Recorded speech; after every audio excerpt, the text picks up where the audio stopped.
Introducing the topic of women's suffrage, we're going to be looking at why people did or did not think that women should have the right to vote.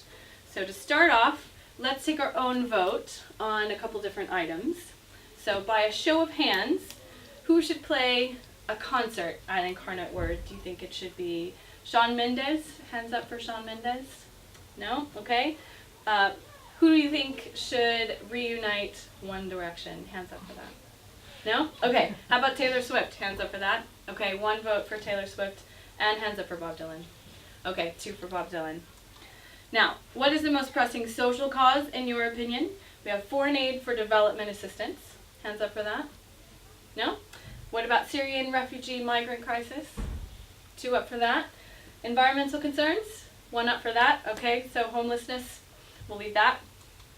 And what is the cutest animal? The most important question. A hedgehog? No votes for hedgehog? They were so cute. Panda? 2 for panda. And chinchilla? They're really cute and furry.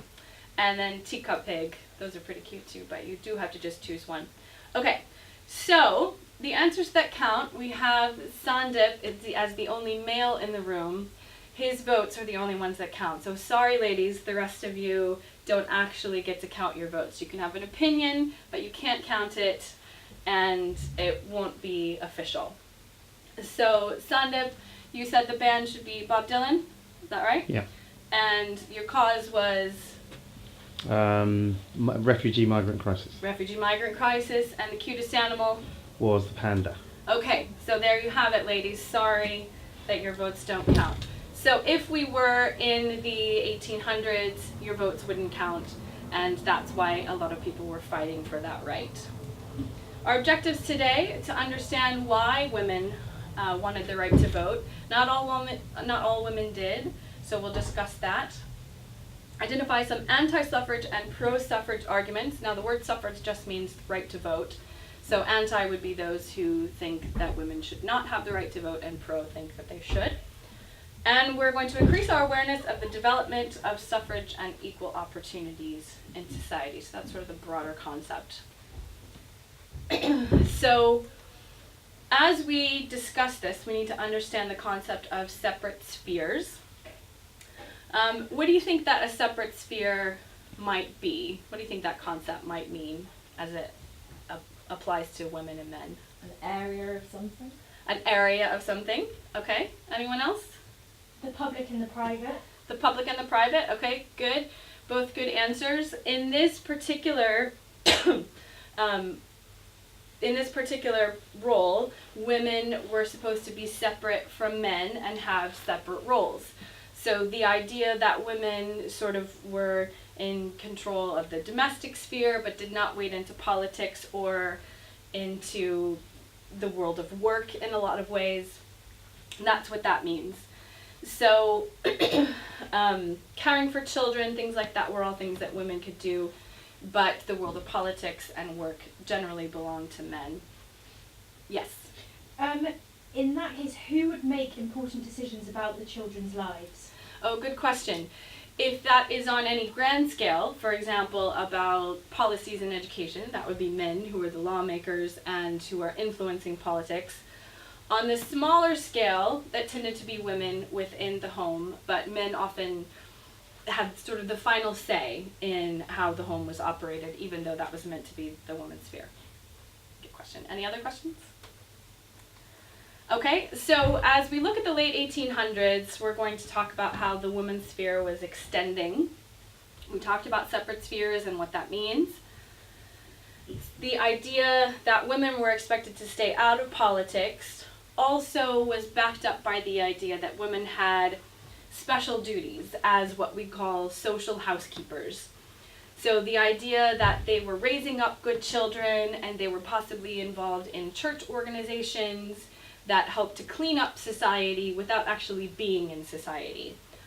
So it was argued that women, through their special duties, could actually have more of an impact than if they were in the political sphere.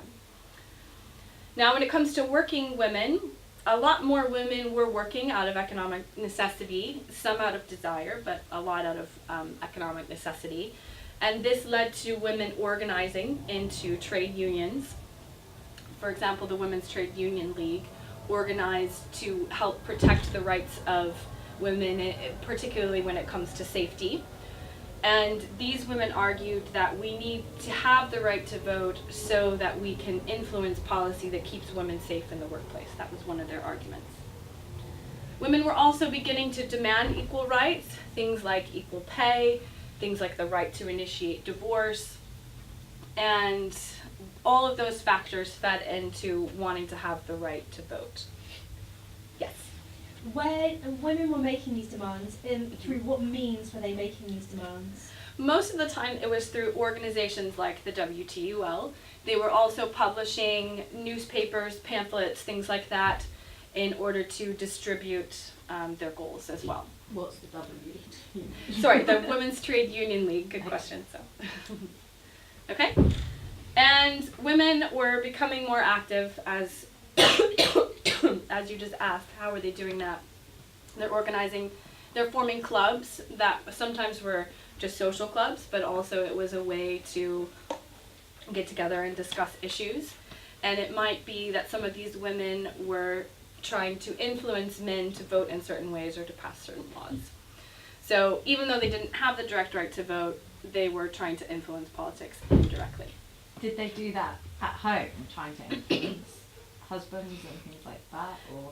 They often did, although one of the arguments against women having the right to vote is that women would just simply vote the same as their husbands did because their husbands had the political mind and the final say in that sort of thing. So because women didn't often have that much influence in the home, it was more of an indirect influence. So it's kind of like that argument now where we say that people under the age of 18 shouldn't be voting because they only vote in the same way as their parents anyway, so there's no point in it. Exactly. And we've talked before about how some of you want the right for 16-year-olds to vote for that reason, because you have your own mind, you've made up your own opinions, and you want to have that direct voice. So yes, a lot of the same ideas. Okay, so we're going to look at a source together, and we're going to look at a few different sources so that we can determine some of the arguments for and against women's suffrage. Here's an example of what I'd like you to do. This source is from the National State Association opposed to women's suffrage. So, as you can imagine, they were against women having the right to vote.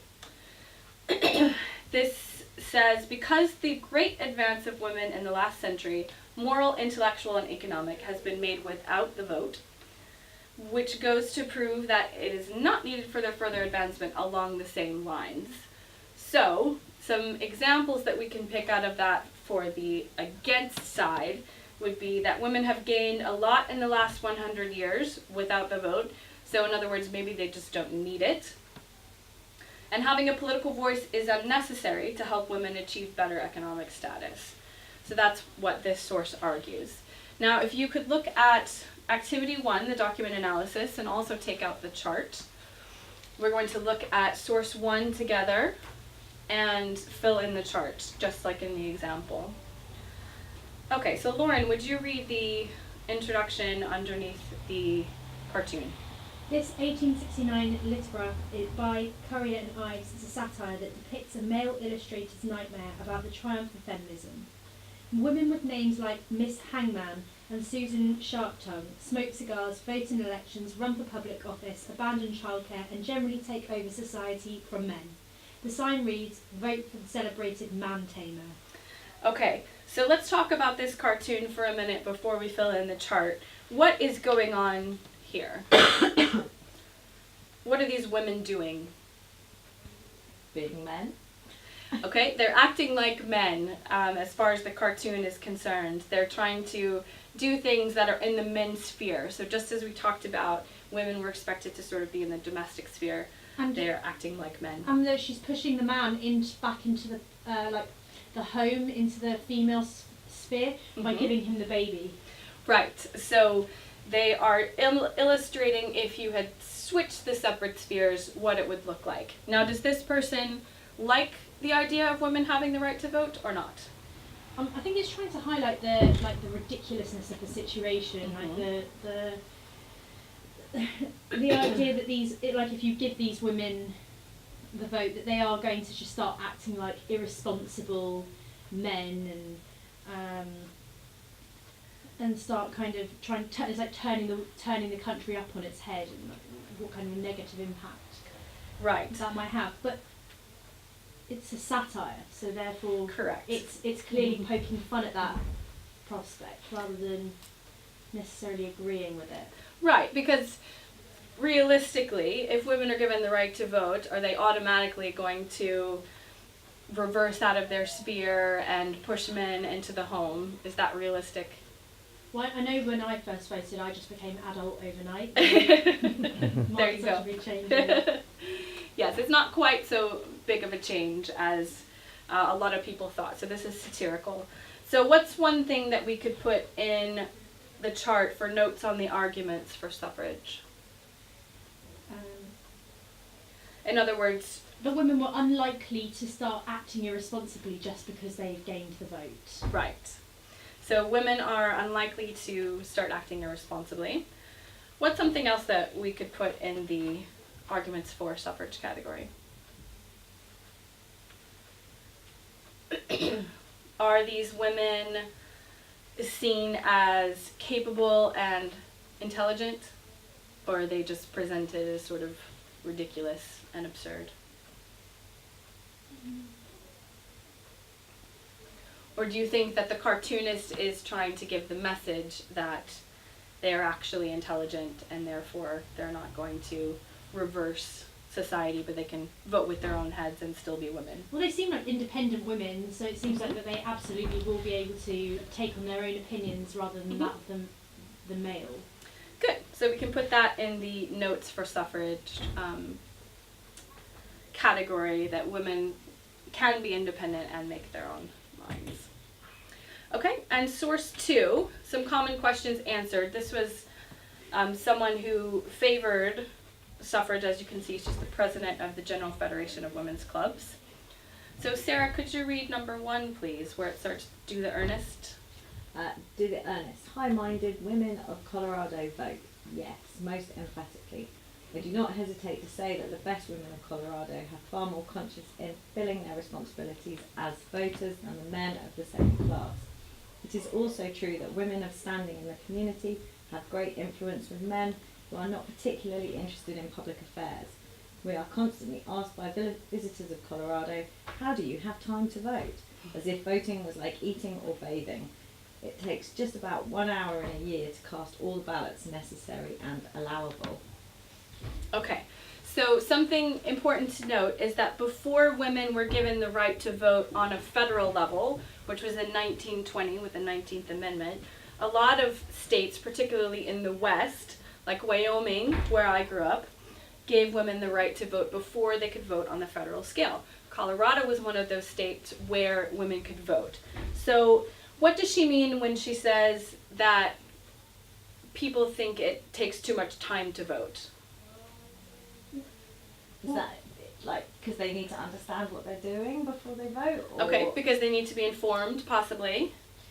So it's just about like this whole notion that voting would be a burden for a woman and it would take too much time out of her day and energy that she'd need it for the home and to look after the child, and you can't be doing that and going out and voting, where clearly this woman is saying it takes no time, like one hour in a year. It's not like having a bath and leaving your children. It really is such a minuscule amount of time. Right. So even though this author is arguing for suffrage, we could put in the opposing suffrage part of the chart that some people think it takes too much time, that it will take responsibilities away from the home. And in the for suffrage, we can say that no, actually, it's not a big time commitment. It's just a matter of going and voting. And the experience tells them that there's genuinely a place where it's happening. There is physical experience of it and evidence of it, not just like hysterical skepticism that it might happen. Right. Like lots of the arguments are based on. Yeah, so in other words, Colorado serves as an example of how well it can work when women vote. Now, just a bit of trivia, why do you think that Colorado and these western states gave women the right to vote before, let's say, in the Northeast or the South?